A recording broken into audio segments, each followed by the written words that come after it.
এখন আমরা যদি বিশ্বাস করি যে আল্লাহর পক্ষ থেকে কোরআন নাজিল হয়েছে, তাহলে এটা তো মেনে নিতেই হবে যে কোরআনে যা আছে সব সত্য, তাই তো? আল্লাহ পাক কি মিথ্যা বলতে পারেন? নাউযুবিল্লাহ। এখন কোরআন এবং হাদিসের অনেক বিষয় আমরা প্রমাণ করতে সক্ষম হই আমাদের ক্ষুদ্র জ্ঞানে। আবার এমন অনেক বিষয় আছে যেগুলো আমরা আমাদের ক্ষুদ্র জ্ঞানে প্রমাণ করতে পারি না। যেমন ফেরেশতার অস্তিত্ব কি আমরা প্রমাণ করতে পেরেছি? আপনি কি ল্যাবে প্রমাণ করতে পারবেন? জিন জাতির অস্তিত্ব আমরা কি চোখে দেখে প্রমাণ করতে পারবো? কবরে আযাব দেওয়া হয়, আপনি কি এটা দেখে প্রমাণ করতে পারবেন?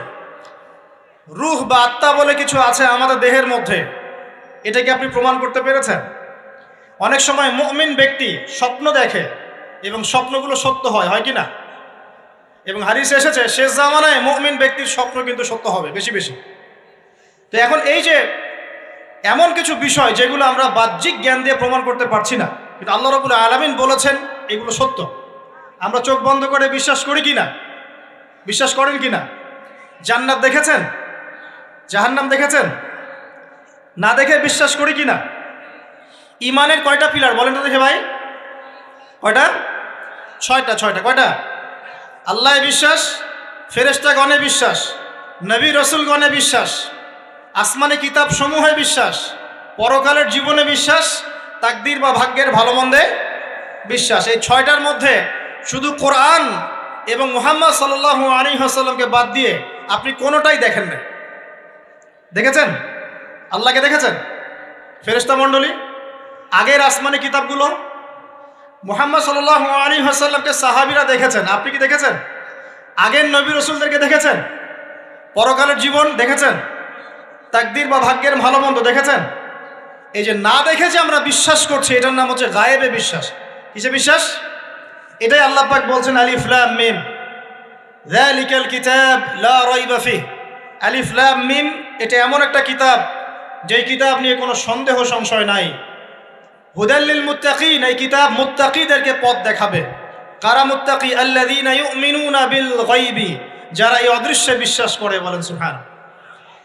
আল্লাহ পাকের আদেশ পালন করার নিমিত্তে, তার ইবাদত করার নিমিত্তে আমরা আল্লাহ পাকের এই আদেশগুলোকে না দেখেই বিশ্বাস করি। এখন কিছু মানুষ বলতে পারে তাহলে এগুলোর বৈজ্ঞানিক ব্যাখ্যা কি? উত্তর হচ্ছে এই যে কোরআন এবং হাদিসের সব কিছুকে বৈজ্ঞানিক ব্যাখ্যার মানদণ্ডে উত্তীর্ণ হয়ে আসতে হবে জরুরি না এটা। কারণ বিজ্ঞানের অনুসিদ্ধান্তগুলো সময়ে সময়ে বদলে যায়। আল্লাহ রাব্বুল আলামিনের বিধান কখনো বদলাবে না ইনশাআল্লাহ। কথা কি বুঝতে পারছেন? আর আল্লাহ রাব্বুল আলামিন আমাদেরকে অসীম জ্ঞান দিয়ে সৃষ্টি করেন নাই, ক্ষুদ্র জ্ঞান দিয়ে সৃষ্টি করেছে। আমরা আমাদের ক্ষুদ্র জ্ঞানে এতটুকু প্রমাণ করতে পারবো না। ভালো করে বোঝেন, আমরা আমাদের ক্ষুদ্র জ্ঞানে এতটুকু প্রমাণ করতে পারবো না যে আগামীকাল আপনার সাথে কি ঘটবে। বলতে পারবেন? কেউ পারবে? তো যে মানুষ তার সাথে আগামীকাল কি ঘটবে সেটাই বলতে পারছে না, সেই মানুষ কি আল্লাহ রাব্বুল আলামিনের এই মহাবিশ্বের অসীম জ্ঞানের অতল তলে ডুব দিতে পারবে? আমি বলছিলাম ইমানের 6 পিলার কি আপনি চোখে দেখেছেন? তারপরে বিশ্বাস করি কিনা ভাই? আচ্ছা, এখন আমরা এই জায়গায় ছিলাম যে আল্লাহ পাকের জ্ঞানটা অসীম। আল্লাহ পাকের জ্ঞান কি ভাই? আমি অসীমের একটা উদাহরণ দিয়ে বোঝাচ্ছি। মনে করেন এখানে আমরা যারা উপস্থিত আছি, আমরা সবাই জান্নাতে চলে গেলাম, মনে করেন, আল্লাহ কবুল করুন। জান্নাতে যাওয়ার পরে কি সময় শেষ হয়ে যাবে, না সময় আরো চলতে থাকবে?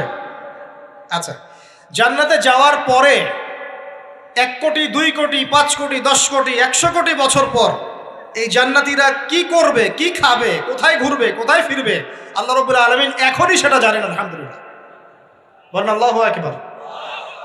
আল্লাহকে চিনি একটু, আল্লাহ পাক এখনই সেটা জানেন, এই মুহূর্তে জানেন। যদি এখানে কোনো ভাই থাকেন, ফর এক্সাম্পল অমুক ভাইয়ের নাম আব্দুল্লাহ, এই ভাই মনে করেন জান্নাতে যাবেন ইনশাআল্লাহ, কথার কথা বলছে, কথার কথা। এখন তিনি জান্নাতে যাওয়ার 100 কোটি বছর পরে কোন হুরের সাথে কোথায় ঘুরে বেড়াবেন আল্লাহ পাক এখনই তা জানেন। আল্লাহ পাককে চিনতে শিখুন। আবার আমাদের মধ্যে আল্লাহ না করুক কেউ যদি জাহান্নামে যায়, সে ব্যক্তি জাহান্নামে যাওয়ার কোটি কোটি বছর পর কি আযাব ভোগ করবে আল্লাহ পাক এখনই এই মুহূর্তে সেটা জানেন। আলহামদুলিল্লাহ। এবং আগেও জানতেন। আল্লাহ পাকের কোনো শুরু নাই, আল্লাহ পাকের কোনো শেষ নাই। আল্লাহ পাকের কোনো শুরু নাই, আল্লাহ পাকের কোনো শেষ নাই। এমন নয় যে আল্লাহ পাক আমাদেরকে সৃষ্টি করে সৃষ্টিকর্তা হয়েছেন, রিজিক দাতা হয়েছেন, পালনকর্তা হয়েছেন, এমন নয়। সৃষ্টি করার আগে থেকেই আল্লাহ পাক সৃষ্টিকর্তা, পালনকর্তা, রিজিক দাতা সবকিছুই ছিলেন। বলেন আল্লাহু আকবার। আল্লাহ পাক একজন, তার কোনো শরীক নাই। আল্লাহ রাব্বুল আলামিনের জ্ঞান অসীম। এটার উদাহরণ হাদিসে দেয়া হয়েছে এভাবে যে মুসা এবং খিদির আলাইহিস সালাম নৌকায় সফর করছেন, একটা পাখি এসে নদী থেকে এক ফোঁটা পানি খেয়ে চলে গেল। তখন খিদির আলাইহিস সালাম বলছেন, হে মুসা, এই পাখিটা নদী থেকে যতটুকু পানি পান করতে পেরেছে, এই পানিটুকু হচ্ছে পুরো পৃথিবীর সমস্ত মাখলুকের জ্ঞান। আর এই পুরো নদীতে যত পানি আছে, এই সাগরে যত পানি আছে, এগুলো হলো আল্লাহ রাব্বুল আলামিনের জ্ঞান। আমি কি বুঝাতে পারছি ভাই? এখন সেই আল্লাহ রাব্বুল আলামিন যখন কোনো বিষয়কে সত্য বলবেন, সেটা সত্য কিনা? আল্লাহ পাক এখন বলছেন, আমি জিন আর মানব জাতিকে শুধু আমার ইবাদত করার জন্য সৃষ্টি করেছি। তার মানে জিন সত্য কিনা? আচ্ছা, একটু বলে দেই, মানুষের মধ্যে যেমন ভালো মন্দ আছে, জিন জাতির মধ্যেও কি আছে? ভালো মন্দ আছে। দুষ্ট জিন মানুষের ক্ষতি করার চেষ্টা করে। কি করে ভাই? এবং দিন দিন কিন্তু এর প্রভাবটা বাড়ছে। তো এখান থেকে বাঁচার জন্য কিছু প্রোটেকশন আগে বলে দেই, তারপর সামনে যাই। প্রত্যেক দিন সকালে এবং সন্ধ্যায় 3 বার করে সূরা ইখলাস পড়বেন। কুল হুয়াল্লাহু আহাদ, আল্লাহুস সামাদ, লাম ইয়ালিদ ওয়া লাম ইউলাদ ওয়া লাম ইয়াকুল লাহু কুফুয়ান আহাদ। সকালে সন্ধ্যায় কয়বার? 3 বার। আর 3 বার পড়বেন সূরা ফালাক, কুল আউযু বিরাব্বিল ফালাক, এই সূরা। আর 3 বার পড়বেন সূরা নাস, কুল আউযু বিরাব্বিন নাস। এটা প্রত্যেক ফরজ নামাজের পর একবার করে পড়বেন আয়াতুল কুরসি। আয়াতুল কুরসি কোন সূরা আছে? কত নম্বর আয়াত? মাশাআল্লাহ, 255। আল্লাহু লা ইলাহা ইল্লা হুয়াল হাইয়ুল কাইয়্যুম, এখান থেকে শেষ পর্যন্ত। আর কি করবেন? রাতের বেলা ঘুমানোর সময় পড়বেন সূরাতুল বাকারা, এর শেষের 2টা বা 3টা আয়াত। লিল্লাহি মা ফিস সামাওয়াতি ওয়া মা ফিল আরদ, এখান থেকে ফানসুরনা আলাল কওমিল কাফিরিন পর্যন্ত। নবী সাল্লাল্লাহু আলাইহি ওয়াসাল্লাম বলেছেন, রাতের বেলা কেউ যদি সূরা বাকারার শেষের এই 2টা 3টা আয়াত পড়ে ঘুমায়, সারা রাত আপনি যদি ইবাদতে থাকতেন যে নেকি পেতেন, এটা পড়ে ঘুমানোর ফলে সেই নেকি পাবেন ইনশাআল্লাহ। এখন বলেন দেখি, কতজনের সূরা বাকারার শেষের 3টা আয়াত মুখস্থ আছে? মাশাআল্লাহ। তো এখন বলেন আমাকে, আল কোরআনের আলো ঘরে ঘরে কি জ্বলবে? বলেন। শোনেন, আমার কথা রাগ করেন না। আমরা তো সবাই চাই যে আল্লাহর কোরআন আল্লাহর জমিনে প্রতিষ্ঠা লাভ করুক, চাই কি না? তাহলে সবার আগে নিজের মধ্যে কোরআন কায়েম করতে হবে। কোথায়? আগে নিজের উপর কোরআন কায়েম করুন, নিজের উপর সুন্নাহ কায়েম করুন, নিজের উপর দিন কায়েম করুন। ইনশাল্লাহ দিন ঘরে ঘরে পৌঁছে যাবে ইনশাল্লাহ। প্রত্যেক ঘরের মানুষ এই নিয়াত করতে পারি কি ইনশাআল্লাহ যে আমরা সবাই কোরআন পড়া শিখবো ইনশাআল্লাহ? কোরআনের বাছাই করা কিছু আয়াত অন্তত মুখস্থ করবো ইনশাআল্লাহ। পুরা কোরআন তোমাদেরকে মুখস্থ করতে বলছি না, হয়তো অনেকে পারবে না, যারা পেরেছে তারা সৌভাগ্যবান, আলহামদুলিল্লাহ। কমপক্ষে সূরা বাকারার শেষের 3টা আয়াত পারবো না ভাই? আয়াতুল কুরসি পারবো না? সূরা ফালাক, সূরা নাস, সূরা ইখলাস, সূরা কাফিরুন, সূরা হাশরের শেষের 3টা আয়াত, সূরা কাহাফ এর প্রথম 10 শেষ 10 আয়াত, সূরা কাহাফ প্রথম 10 শেষ 10 আয়াত, সূরা সফফাত এর প্রথম 10 আয়াত, সূরা আর রহমান, সূরা ইয়াসিন, সূরা মুলক। এই যে কমন জিনিসগুলো, এগুলো মুখস্থ করতে পারবো না ভাই ইনশাআল্লাহ? আল্লাহ পাক সবাইকে তৌফিক দান করুন, বলি আমিন। আর এখন যারা বিয়ে শাদী করেন নাই, নিয়াত করেন যে আপনাদের ঘরে যে সন্তান আসবে, আচ্ছা সন্তানের আগে বউয়ে আসে নাকি? আচ্ছা, যারা বিয়ে শাদী করেন নাই নিয়াত করেন, দিনদার, মুত্তাকি, পরহেজগার, কোরআনওয়ালা মেয়ে ছাড়া বিয়ে করার দরকার নেই। বাস বাস বাস বাস বাস। শোনেন, এর মানে এই নয় যে খালি মাদ্রাসার মেয়েদেরকে বিয়ে করবেন, বরং এমন অনেক দিনী বোন আছেন আমাদের স্কুল কলেজ ইউনিভার্সিটিতে পড়েন, তারা অনেক বেশি দিন চর্চা করেন। মাশাআল্লাহ। আমি বলেছি কোরআনওয়ালা, দিনদার, পর্দাশীল নারী বিয়ে করবেন। এবং দ্বিতীয় নিয়াত করেন, যে সন্তানই হবে কমপক্ষে একটা সন্তানকে হাফেজে কোরআন বানাবেন ইনশাআল্লাহ, একটা সন্তানকে আলেম বানাবেন ইনশাআল্লাহ। আপনার মেয়ে হলে সেই মেয়েকে আয়েশা রাদিয়াল্লাহু আনহার মতো বানান ইনশাআল্লাহ। আপনার ছেলে হলে আপনার ছেলেকে আবু বকর, ওমর, ওসমান, আলী রাদিয়াল্লাহু আনহুম আজমাইন তাদের আদর্শে করে তোলেন ইনশাআল্লাহ। পারা যাবে না ভাই? যখন ঘরে ঘরে কোরআনওয়ালা মানুষ তৈরি হবে না, আল্লাহর জমিনে আল্লাহর দিন এমনি প্রতিষ্ঠা হয়ে যাবে ইনশাআল্লাহ। বাতিল কোন দিক পালিয়ে যাবে ঠিক নাই। সবকিছু শেষ আছে না বলেন তো? সব কিছু শেষ আছে। নমরুদ আছে না নাই? দুনিয়াতে আছে। মানুষ তার নামও স্মরণ করে। যখন সে দুনিয়া ছিল মনে হচ্ছিল দুনিয়াটাই তার, তখন মনে হচ্ছিল কি দুনিয়াটাই নমরুদের। ফেরাউন দুনিয়া আছে না নাই? আছে। তার নামও কি মানুষ স্মরণ করে? যখন ফেরাউনের রাজত্ব ছিল, যুগ ছিল, তখন মনে হতো যে পুরো দুনিয়াটাইও। কথা বুঝতে পারছেন না? এরকম প্রত্যেক যুগে যুগে। আজ জাতির নাম শুনেছেন? আজ জাতি এই তাল গাছের সমান লম্বা চওড়া ছিল এক একজন। বিশ্বাস করছেন না? তাল গাছের সমান লম্বা চওড়া ছিল এবং পাহাড় কেটে কেটে তারা বাড়িঘর নির্মাণ করত। তাদের কাছে আল্লাহ পাক নবী হিসেবে পাঠিয়েছিলেন হুদ আলাইহিস সালামকে। কোন নবী? সূরা হুদ পড়ে দেখবেন। আপনি যদি কবিতা, সাহিত্য, ছন্দ এগুলো পছন্দ করেন তাহলে সূরা হুদ আপনার জন্য। সুবহানাল্লাহ। আপনি যদি কবিতা, সাহিত্য, ছন্দ, বালাগাত পছন্দ করেন, সূরা আর রহমান আপনার জন্য, সূরা হুদ আপনার জন্য, সূরা শুআরা এগুলো আপনার জন্য। এত চমৎকার কাব্যিক বিন্যাস আছে, মানে কবিতার ছন্দে ছন্দে উপন্যাস ব্যাখ্যা করা হয়েছে বলে। সুবহানাল্লাহ। মানুষ তো কোরআনকে মূল্যায়ন করে না।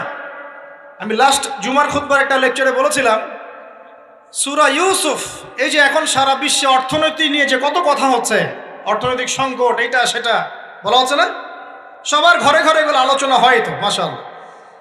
আপনি বিশ্বাস করেন সূরা ইউসুফের মাত্র 4টা আয়াতের মধ্যে আল্লাহ পাক এই পুরো বিশ্বের অর্থনৈতিক সমস্যার সমাধান দিয়ে দিয়েছে। বলে দিব কি সমাধান? পরে বলছি। আগে আপনাদের এই পয়েন্টটা শেষ করি। ঘরে ঘরে কোরআনওয়ালা মানুষ তৈরি হবে তো ইনশাআল্লাহ। আল্লাহ কবুল করুন, বলি আমিন। কোরআনের এই বিশেষ সূরাগুলো মুখস্থ করতে পারবো তো ইনশাআল্লাহ ভাই? এগুলো নিয়মিত চর্চা করলে আপনাকে দুষ্ট জিন, জাদু, বদনজর এগুলো গ্রাস করবে না ইনশাআল্লাহ। আরেকটা বইয়ের নাম বলে দেই, বই কিনবেন। আমি যে প্রত্যেকটা লেকচারে একটা একটা করে 2টা করে বইয়ের নাম বলি, বইগুলো কিনবেন আল্লাহর রাস্তায়। আজকে শুধু একটা বইয়ের নাম বলবো না, আজকে আমি এমন একজন রাইটারের নাম বলে দিব যে রাইটারের সবগুলো বই বাসায় কিনবেন আপনারা ইনশাআল্লাহ। যদি আপনি এই রাইটারের, এই আলেমের সবগুলো বই বাসায় রাখতে পারেন এবং চর্চা করতে পারেন, ইনশাআল্লাহ আপনি সিরাতুল মুস্তাকিমেই থাকবেন ইনশাআল্লাহ। আমি আপনার জিম্মেদার হচ্ছি ইনশাআল্লাহ। যদি আপনি পথভ্রষ্ট না হয়ে যান, এই বইগুলোতে এত চমৎকার করে গাইডলাইন দেওয়া আছে, আপনি ইনশাআল্লাহ সঠিক পথেই থাকবেন। নামটা বলে দিব। সবার প্রিয় আলেম, পুরো বিশ্বের, শুধু বাংলাদেশের নয়, অন্যতম একজন প্রিয় আলেম, বিদগ্ধ আলেমে দ্বীন আল্লামা মুফতি তকি উসমানী দামাত বারাকাতুহু। নাম শুনেছেন?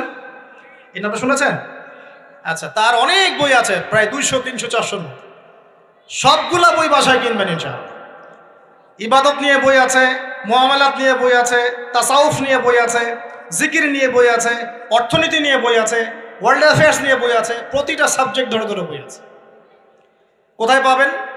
এই তো অনলাইনে অনেক বুকশপ আছে না, এগুলোতে পাবেন। বাংলা বাজারে ঢাকায় পাবেন। এগুলো অনুবাদ হয়ে গেছে আলহামদুলিল্লাহ।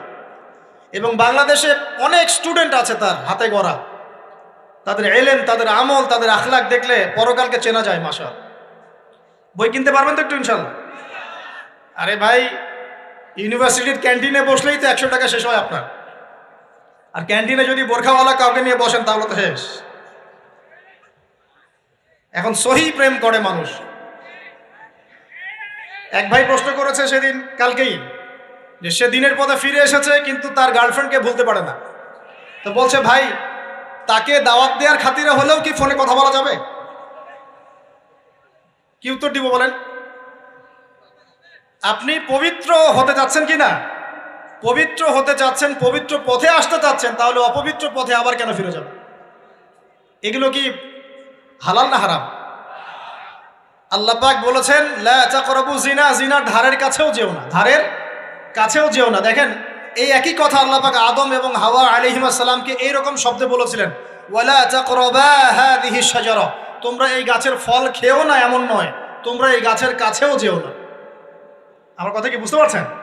মানে এই বাঁশ অতিক্রম করে এসো না এমন নয়, এই বাঁশের কাছেও বসবা না। বুঝতে পারছেন কথা? একইভাবে আল্লাহ বলছেন ওয়ালা তাকরাবু জিনা, তোমরা জেনা করো না এমন নয়, জেনার কাছেও। ফিজিক্যাল রিলেশন তো অনেক দূরের কথা, হারাম। আপনি ফোনেও কথা বলবেন না, আল্লাহ পাক তৌফিক দান করুন। আপনি যদি পবিত্র থাকতে পারেন ইনশাআল্লাহ তাআলা আল্লাহ পাক আপনাকে আপনার উপযুক্ত পাত্রী দিবেন ইনশাআল্লাহ। আর যদি আপনি পবিত্র থাকতে না পারেন, এমন হতে পারে হয়তো আপনি পবিত্র কাউকে পান নাই, হতে পারে কি না? আচ্ছা প্রিয় ভাইয়েরা, বইটা কিনবেন, বইটার নাম, দোয়ার বইটার নাম হলো হিসনুল মুসলিম। কি নাম? হিসনুল মুসলিম। যদি কিনতে না পারেন ওই যে প্লে স্টোরে ঢুকেন, প্লে স্টোরে ঢুকে দেখবেন যে একটা অ্যাপস আছে হিসনুল মুসলিম। এখানে যতগুলো দোয়া আছে সবগুলো দোয়া আগামী 1 বছরের মধ্যে মুখস্থ করবেন। রাজি আছেন কি না? আর এখানে সকাল সন্ধ্যায় পড়ার জন্য কিছু দোয়া আছে, সকাল সন্ধ্যায় পড়ার। এই দোয়াগুলো আল্লাহর ওয়াস্তে মুখস্থ করবেন, পারবেন ইনশাআল্লাহ?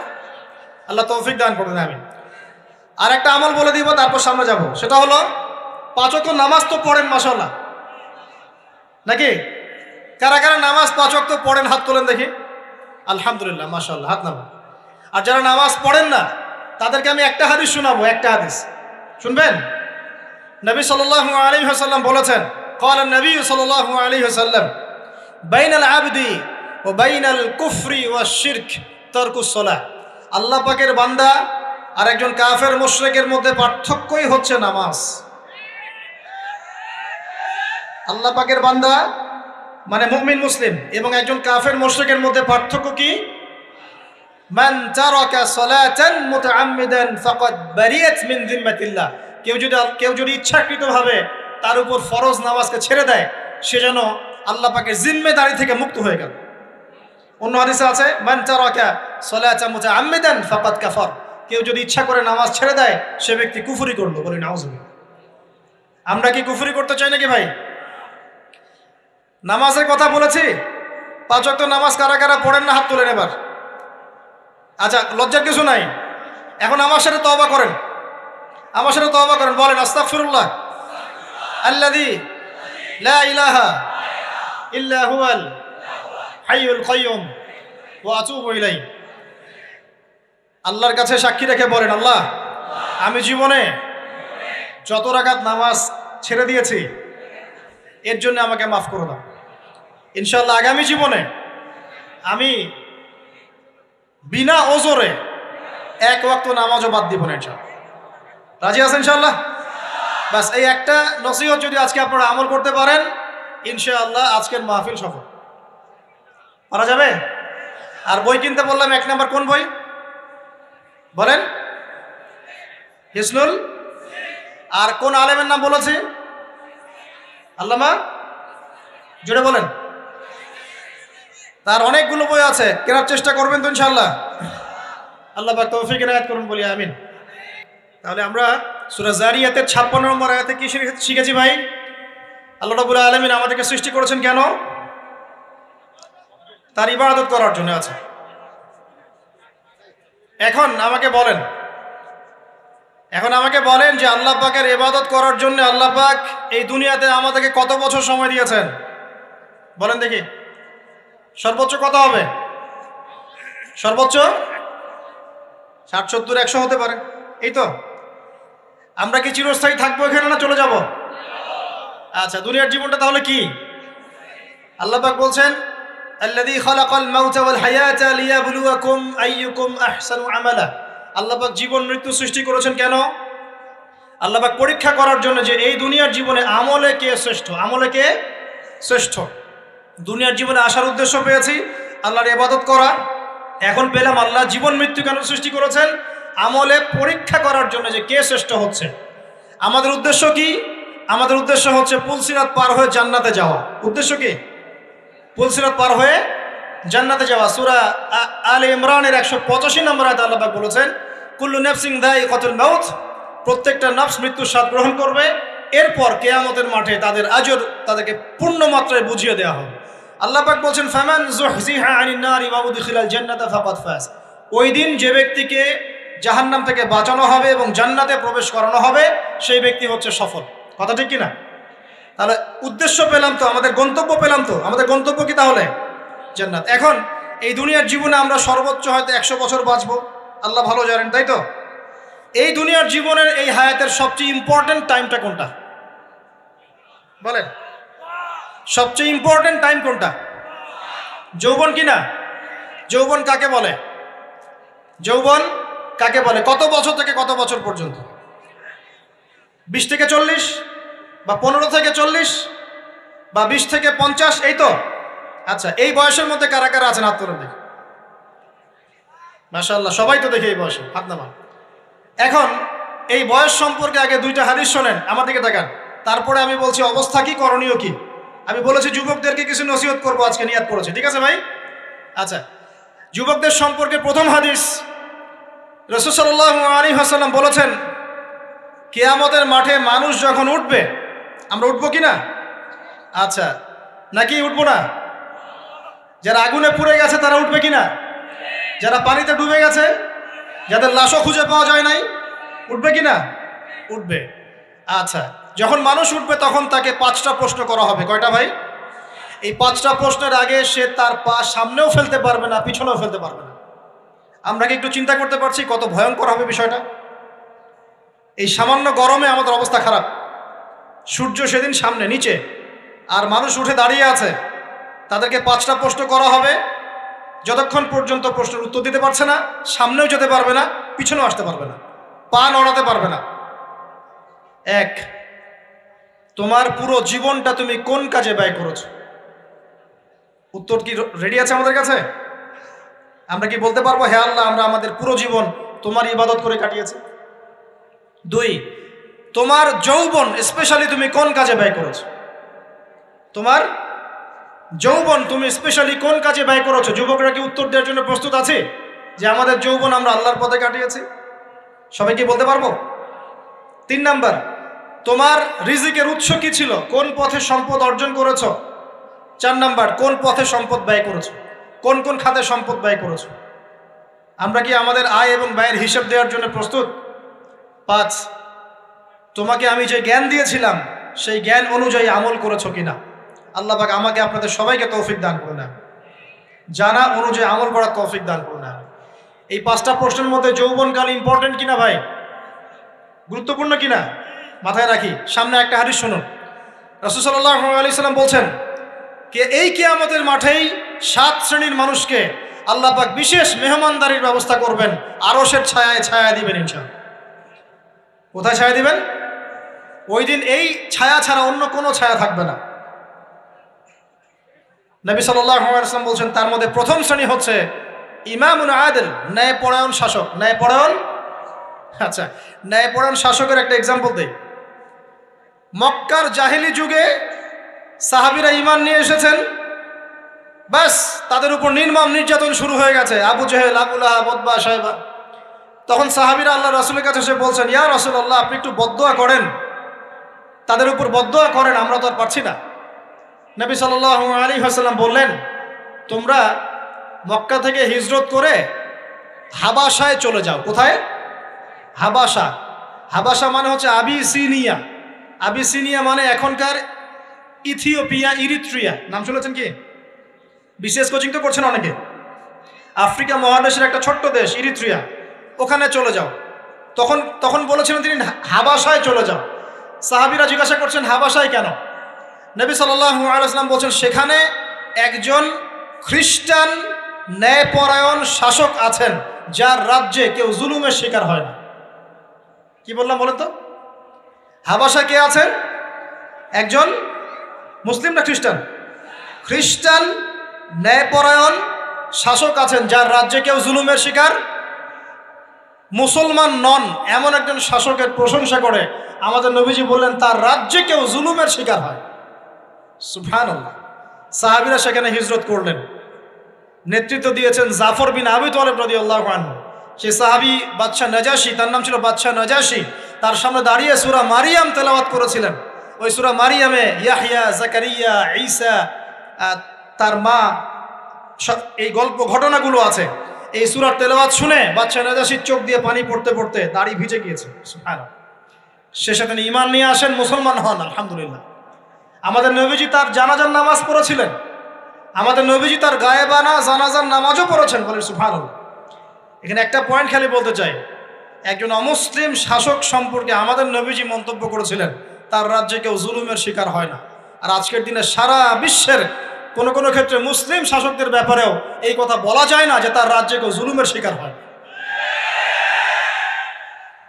আল্লাহ পাক বলছেন আরশের ছায়া আমি ছায়া দিব 7 শ্রেণীর মানুষকে। কয় শ্রেণী? তার মধ্যে প্রথম শ্রেণী হচ্ছে ইমামুন আদিল, ন্যায়পরায়ণ শাসক। আল্লাহ পাক আমাদের সমস্ত শাসকদেরকে ন্যায়পরায়ণ হওয়ার তৌফিক দান করুন। 2 নাম্বার, সেই যুবককে আমি সেখানে আশ্রয় দিব যেই যুবক তার যৌবনকালটা আল্লাহর পথে কাটিয়ে দিয়েছে। এবার কি হাদিসটা আপনি পেয়েছেন? এর আগের হাদিস কি শুনলেন? পা নড়াতে পারবেন না যতক্ষণ পর্যন্ত এই প্রশ্নের উত্তর না দিচ্ছেন যৌবনকাল কোন পথে ব্যয় করেছেন। এখন যদি আল্লাহর পথে ব্যয় করেন তাহলে আরশের ছায়া ছায়া পাচ্ছেন, আলহামদুলিল্লাহ। বাকিগুলো কারা কারা একটু বলে দেই। 3 নাম্বার হচ্ছে সেই ব্যক্তি যে একজন আরেকজনকে মহব্বত করে, এক ব্যক্তি আরেক ব্যক্তিকে মহব্বত করে শুধুমাত্র আল্লাহর সন্তুষ্টির জন্য। কথা কি বুঝতে পারছেন? এই মহব্বত আবার এই ছেলে মেয়ের ফ্রি মিক্সিং না। কথা বুঝতে পারেননি? দিনের খাতিরে মহব্বত, আল্লাহর জন্য মহব্বত, আল্লাহর জন্য। এখানে 4 নাম্বার এমন ব্যক্তি যে এত গোপনে দান করে যে তার বাম হাত জানে না ডান হাত কি দান করেছে। আমরা তো এখন 1 টাকা দান করলে 100 টাকা ফুটাই। ফেসবুক আছে, মারাত্মক একটা জিনিস ফেসবুক, মানে এটা মানুষকে আর মানুষ রাখে নাই। যে ব্যক্তি ফেসবুকে আসক্ত তার সাথে কথাবার্তা বলা, লেনদেন, চলাফেরা খুব ডিফিকাল্ট। মানে কি বোঝেন আগে কথাটা? কেন ডিফিকাল্ট? কারণ সে এত বেশি আসক্ত এখানে যে পান থেকে চুন খসলে সে আপনাকে পাবলিকলি ধুয়ে রেখে দিবে। কিছু হইলে আপনাকে ফেসবুকে টেনে নিয়ে আসবে, ফেসবুকে সবাইকে বলবে উনি আমার সাথে এই কাজ করছে। আপনি বলারও টাইম পাবেন না যে আপনি নির্দোষ। তো খুব মুশকিল না এগুলা। আল্লাহ মাফ করুক আমাদেরকে। এমনভাবে দান করে যে বাম হাত জানে না ডান হাত কি দান করছে। 5 নাম্বার এমন ব্যক্তি যে এইটা যুবক, এটাও যুবক, যাকে কোনো সুন্দরী নারী আহ্বান করছে জিনার জন্যে, সুন্দরী উচ্চ বংশের নারী, যে আসো আমার সাথে জেনা করো। ওই যে ইউসুফ আলাইহিস সালামের মতো, মনে আছে? ইউসুফ আলাইহিস সালামের ঘটনা মনে আছে? আচ্ছা, কিন্তু সেই যুবক বলে, সেই ব্যক্তি বলে ইন্নী আখাফুল্লাহ, আমি আল্লাহকে ভয় করি, আমি তোমার সাথে খারাপ কাজ করতে পারবো। এরকম ছেলে এবং এরকম মেয়ে এখন সমাজে খুঁজে পাওয়া যায়? হাতে গোনা, হাতে গোনা। আপনি অনলাইন ঘাটাঘাটি করেন, গুগল করেন, ক্রস চেক করেন, দেখবেন বাংলাদেশের 25 বছরের কম বয়সী ছেলে আর মেয়েদের জেনার হার কত আপনি বের করে দেখেন। 25 বছরের কম যে যুব সমাজ আমাদের সামনে আছে তাদের মধ্যে কত % যুবক এখন পর্যন্ত ফিজিক্যাল সম্পর্ক করেনি কারোর সাথে, আপনি খুঁজে বের করতে পারেন। শুধু ছেলেদের ক্ষেত্রে এটা নয়, মেয়েদের ক্ষেত্রেও আছে। এই যে অনার্স লাইফ পার করার আগেই বহু মেয়ে সতীত্ব নষ্ট করে ফেলছে, বহু ছেলে সতীত্ব নষ্ট করে ফেলছে। কথাগুলো কি রাগ করছেন?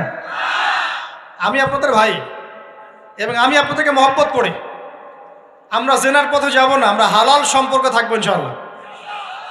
যখন আপনি জেনায় চলে যাবেন আপনার কলব থেকে আল্লাহর নূর নষ্ট হয়ে যাবে। এটা এমন একটা পাপ যেটা করার পর মানুষ আল্লাহর সামনে মাথা তুলে দাঁড়াতে পারে না, লজ্জায় চোখ নেমে যায়, ইবাদতে স্বাদ পায় না।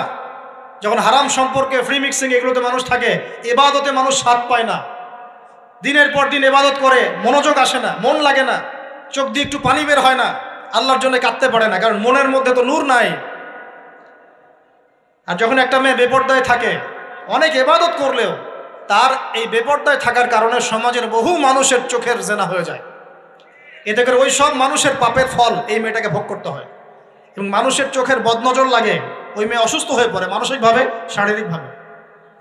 আমি আমাদের যুবক ভাই এবং যুবক বোনদেরকে রিকোয়েস্ট করব, আল্লাহর ওয়াস্তে চরিত্রটাকে পবিত্র রাখার চেষ্টা করুন। আল্লাহ পাক তৌফিক দান করুন। এই যুবককে আল্লাহ পাক আরশের ছায়া ছায়া দিবেন যে একটা মেয়েকে পেয়েও আল্লাহর ভয় তাকে ভোগ করে নাই। আল্লাহ পাক এরকম যুবক ঘরে ঘরে তৈরি করুন। তাহলে কি করবেন ভাই? হালাল উপার্জনের ব্যবস্থা করবেন, ব্যাস সরাসরি বিয়ে করে ফেলবেন। পরিবারকে বোঝানোর চেষ্টা করবেন, না বুঝলে আন্দোলন শুরু করবেন যে আমি জেনা করতে চাই না, আমি বিয়ে করতে চাই, বিয়ে আমার দেওয়ানি লাগবো, এরকম ব্যাস। তারপর দেখবেন বাপ মা কেমন করে বিয়ে না দেয়। আল্লাহ সাহায্য করবে ইনশাআল্লাহ। আল্লাহ আমাদের যুবক ভাইদেরকে চরিত্র হেফাজত করার স্বার্থে বিয়েকে সহজ করে দিন। আমি আবার কাউরে নিয়ে পালায় যায় না, ওই কাজ করতে যায় না কিন্তু আবার, ঠিক আছে? কারণ এভাবে কোর্টে গিয়েও যদি একটা মেয়ে বিয়ে করে, এই বিয়ের জায়েজ না জায়েজ নিয়ে অনেক কথা আছে। অতএব এইসব ঝুঁকির মধ্যে যাবেন না, বাসায় বোঝানোর চেষ্টা করবেন। আর এক শ্রেণীর ব্যক্তি আছে যাদেরকে আল্লাহ পাক আরশের ছায়া ছায়া দিবেন। তারা কারা? যারা গোপনে আল্লাহকে স্মরণ করে কাঁদতে পারে। বলি সুবহানাল্লাহ। এখন এই দুটো হাদিসের মধ্যে যুবকদের অবস্থান কি পেয়েছেন? আচ্ছা, আরেকটা শোনাই এবার। নবী সাল্লাল্লাহু আলাইহি ওয়াসাল্লাম বলেছেন, 5টা জিনিস আসার আগেই 5টা বিষয়কে মূল্যায়ন করো। 1, তোমার বার্ধক্য আসার আগেই তোমার যৌবনকে মূল্যায়ন করো। যৌবনের গুরুত্ব পেলেন তো এবার? তোমার মৌত আসার আগেই তোমার জীবনকে মূল্যায়ন করো। অসচ্ছলতা আসার আগেই সচ্ছলতাকে মূল্যায়ন করো। অসুস্থতা আসার আগেই সুস্থতাকে মূল্যায়ন করো। এবং এই যে কথাটা বললাম যে তোমার বার্ধক্য আসার আগেই যৌবনকালটাকে মূল্যায়ন করো। এই হাদিসগুলোর মধ্যে আমরা সংক্ষিপ্ত পরিসরে যৌবনকালের গুরুত্ব পাচ্ছি কিনা ভাই? এখন এই যৌবনকালটা আমাদের কাটানো উচিত আল্লাহ পাকের ইবাদতের মধ্য দিয়ে। এই যৌবনকালটা আমাদের কাটানো উচিত কয়েকটা বিষয়ের মধ্য দিয়ে। তার মধ্যে আমি 10টা পয়েন্ট আপনাকে বলবো। কয়টা ভাই? 10টা। 1, এই যৌবনকালে সবার আগে আমাদের কর্তব্য হচ্ছে দ্বীনের ইলম অর্জন করা। কি করা ভাই? দ্বীনের ইলম অর্জন বলতে আমি কি বোঝাচ্ছি? দ্বীনি ইলম অর্জন বলতে আপনাকে আমি বোঝাচ্ছি যে কমপক্ষে কোরআনটুকু তেলাওয়াত করতে শিখুন, হাদিসগুলো পড়তে শিখুন, ইসলামী বইপত্র পড়াশোনা করুন, পাশাপাশি জেনারেল সাবজেক্টগুলোও পড়াশোনা করুন। এদিকে আপনি এগিয়ে যান, এদিকেও এগিয়ে যান, দুই দিকে আগাতে থাকেন। এর পাশাপাশি বরেণ্য ওলামায়ে কেরামদের সোহবতে থাকার চেষ্টা করেন। যারা রিনাউন্ড এবং বরেণ্য ওলামায়ে কেরাম, তাদের সোহবতে থাকার চেষ্টা করেন। ইলম অর্জনের অনেক ধাপ আছে। শুরু করেন কোরআন তেলাওয়াত দিয়ে, তারপরে আস্তে আস্তে হাদিসে যান, কোরআনের তাফসিরে যান, ইতিহাস পড়েন, ইসলামের ইতিহাস পড়েন, ইসলামিক অর্থনীতি পড়েন, রাসূলের জীবনী সিরাত পড়ে দেখেন, ইসলামিক ফিখের বইগুলো পড়ে দেখেন। আস্তে আস্তে গ্র্যাজুয়ালি আপনি সামনে যান। এই সিলেবাসটা আপনি কোত্থেকে পাবেন? এই সিলেবাসটা দেখবেন প্রত্যেক জেলায় জেলায় বরেণ্য কওমি ওলামায়ে কেরাম আছেন না, তাদের সাথে পরামর্শ করবেন, আপনাকে সুন্দর সিলেবাস করে দেবে ইনশাআল্লাহ। এইভাবে আপনি পড়াশোনা করবেন এবং ওস্তাদের সাথে থেকে পড়াশোনা করবেন। একা একা সব কিছু করা যায়? একা একা সব কিছু করা যায় না। একটা সিলসিলা লাগে, একটা ওস্তাদের সোহবত লাগে নাকি? একা একা কি কোরআন সুন্নাহ সব বুঝে ফেলতে পারবেন আপনি? তাই মনে হয়? কখনোই না। অতএব বরেণ্য আলেমদের সোহবতও লাগবে, আবার আপনার চেষ্টাও লাগবে। আল্লাহ পাক তৌফিক দান করুন।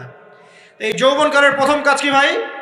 ইলম অর্জন করা। 2 নম্বর, এই যৌবনকালে আমরা যে পরিমাণ ফিজিক্যালি ফিট থাকি, শরীরে শক্তি থাকে, উদ্যম থাকে, আমাদের বয়সটা 40-50 হয়ে গেলে সেটা থাকবে না। থাকবে? অতএব এই যৌবনকালে বেশি বেশি ইবাদত করতে থাকেন। আল্লাহ পাক তৌফিক দান করুন।